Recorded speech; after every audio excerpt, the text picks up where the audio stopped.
নবী আছে, বর্তমানে আছে, এরপরেও থাকবে, ভবিষ্যৎ থাকবে। যারা মিলাদুন নবীকে মুছে দিতে চায় তারা এই জমিন থেকে মুছে যাবে। কথা বলেন ঠিক কিনা? মিলাদুন নবী কখনো উঠবে না, কারণ এই জমিনের মধ্যে আমাদের পীর মুর্শিদ আল্লামা ফুলতুলি সাহেব কিবলা রহমতুল্লাহ আলাই মিলাদের জন্য রক্ত দিয়েছেন। আল্লামা ফুলতুলি সাহেব কিবলা রহমতুল্লাহ আলাই রক্ত দিয়েছেন। আমি তরিকুল ইসলাম সালিহির যদি একটা জীবন দিতে হয় দিয়ে দিব।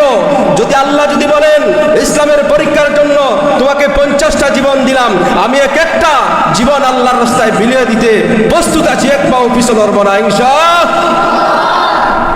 এক পাও পিছনে নামব না। আমরা হচ্ছে ফুলতলি সাদগুল্লাহ রহমতুল্লাহ উত্তরসূরি, আমরা হচ্ছে শাহজালাল আলী ইয়ামনি রহমতুল্লাহ আলী উত্তরসূরি, আমরা হচ্ছে শাহপুরান রহমতুল্লাহ আলী উত্তরসূরি। আমরা কখনো মৃত্যুকে ভয় করতে পারি? আল্লাহ রসুল বলেন মুমিনদের মৃত্যু হচ্ছে তুহফাতুল মুমিনিল মাউত, মুমিনদের মৃত্যু হচ্ছে তাদের জন্য একটি হাদিয়া। পরে সুবহানাল্লাহ করা হয়। যে যারা আল্লাহ রসুল সাল্লাল্লাহু আলাইহি ওয়াসাল্লামকে নিয়ে ব্যঙ্গ করে, এরা মুসলমান এবং হিন্দুদের মধ্যে সংঘর্ষের বিষয় নয়, এরা হিন্দু এবং মুসলমানদের জন্য দ্বন্দ্বের বিষয় নয়, এরা হচ্ছে গোটা মানব জাতির বিষয়। কথা বলেন ঠিক কিনা? আল্লাহ রসুল সাল্লাল্লাহু আলাইহি ওয়াসাল্লামকে ভারত হোক, বিশ্বের আনাচে কানাচে হোক, যেই জায়গায় আপনার আমার নবীকে নিয়ে যেই কুলাঙ্গা আল্লাহ রসুল সাল্লাল্লাহু আলাইহি ওয়াসাল্লামকে নিয়ে কটূক্তি করবে, এরা বিশ্বের মুসলমান সহ কোনো মানব এটা বরদাস্ত করতে পারে? আমরা শুধু নবীকে মহব্বত করি, এটা ভুল কথা। আমরা তো মহব্বত করি যারা হিন্দু সম্প্রদায়ের মধ্যে যারা ইতিহাস পড়ে, নবীর সিরাত পড়ে, নবীর জীবনী পড়ে, নবীর মিলাদ আলোচনা করে, নিশ্চয়ই তারাও নবীকে মহব্বত করে। কথা বলেন ঠিক কিনা? যারা আমার নবীকে নিয়ে কথা বলে তাদের জন্মের পরিচয় নাই, তাদের রাজনৈতিক কোনো পরিচয় নাই, তাদের ব্যক্তিগত কোনো পরিচয় নাই, তাদের দলীয় কোনো পরিচয় নাই। এরা মুসলিম জাতির শত্রু নয়, এটা হচ্ছে মানবতার শত্রু। কথা বলেন ঠিক কিনা? এর জন্য আল্লাহ রসুল সাল্লাল্লাহু আলাইহি ওয়াসাল্লামকে নিয়ে যে বেঈমান, যে মুনাফিক, যে রসুলের দুশমনরা রসুলকে নিয়ে বাংলার জমিনে হোক, যেই জায়গায় হোক, যেখানেই নবীকে নিয়ে কটূক্তি করা হবে, যেই জবান দিয়ে রসুলকে কটূক্তি করবে, এই জবানটা আমরা ছিঁড়ে ফেলতে হবে। কথা বলেন ঠিক কিনা? পবিত্র ঈদে মিলাদুন নবী, রসুলকে নিয়ে কোনো আপোষ হবে না তাদের সাথে।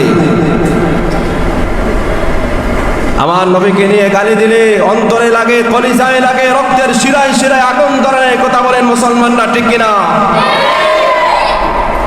আমার বাংলার জমিনে কিছু আলিম নামে কিছু জালিম বলতে হয় ছোট মুখে বড় কথা। আমার নবীকে নিয়ে যখন কথা বলা হয় তখন শেয়ার পাওয়ার উদ্দেশ্যে, ক্ষমতার লোভে মুসলমানদের জনগণের বিরুদ্ধে তারা জবান লড়ে না। যখনই তাদের শায়েখকে নিয়ে কথা হয় তখন তারা মিছিলে নামে। কথা বলেন ঠিক কিনা?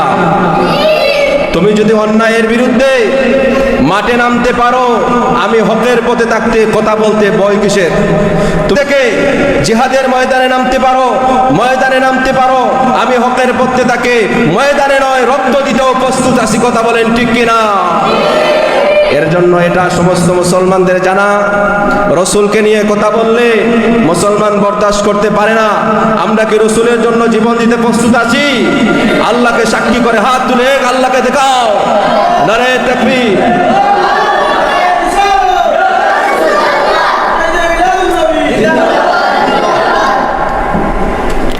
মুহতারাম হাজরিন, আমি আমার বক্তব্য লম্বা করব না। আমরা সর্বশেষ একটি কথা বলতে চাই, এই জমিনের মধ্যে মিলাদুন নবী আছে, বর্তমানে আছে, এরপরেও থাকবে, ভবিষ্যৎ থাকবে। যারা মিলাদুন নবীকে মুছে দিতে চায় তারা এই জমিন থেকে মুছে যাবে। কথা বলেন ঠিক কিনা? মিলাদুন নবী কখনো উঠবে না, কারণ এই জমিনের মধ্যে আমাদের পীর মুর্শিদ আল্লামা ফুলতুলি সাহেব কিবলা রহমতুল্লাহ আলাই মিলাদের জন্য রক্ত দিয়েছেন। আল্লামা ফুলতুলি সাহেব কিবলা রহমতুল্লাহ আলাই রক্ত দিয়েছেন। আমি তরিকুল ইসলাম সালিহির যদি একটা জীবন দিতে হয় দিয়ে দিব। যদি আল্লাহ যদি বলেন ইসলামের পরীক্ষার জন্য তোমাকে 50টা জীবন দিলাম, আমি একটা জীবন আল্লাহর রাস্তায় বিলিয়ে দিতে প্রস্তুত আছি। এক পাও পিছনে নড়ব না ইনশাআল্লাহ। এক পাও পিছন নামবো না। আমরা হচ্ছে ফুলতলি সাদুল্লাহ রহমতুল্লাহ উত্তরসূরি, আমরা হচ্ছে শাহজালাল আলী আমরি রহমতুল্লাহ আলী উত্তরসূরি, আমরা হচ্ছে শাহপুরান রহমতুল্লাহ আলী উত্তরসূরি। আমরা কখনো মৃত্যুকে ভয় করতে পারি? আল্লাহ রসুল বলেন মুমিনদের মৃত্যু হচ্ছে তুহফাতুল মুমিনিল মাউত, মুমিনদের মৃত্যু হচ্ছে তাদের জন্য একটি হাদিয়া। পড়ি সুবহানাল্লাহ। আল্লাহ রসুল সাল্লাল্লাহু আলাইহি ওয়াসাল্লাম বললেন ক্বালা ইন্না হাযাল কুরআন শাফিউন মুশাফিউন মান ইত্তাবাহু কাদাহু ইলাল জান্নাহ।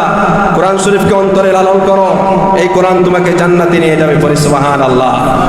আল্লাহ রাসূল একটি হাদিস বললেন ক্বালা কুল্লু উম্মতি ইয়াদখুলুনাল জান্নাহ, আমার সমস্ত উম্মতরা যাবে কিন্তু তারা যাবে না।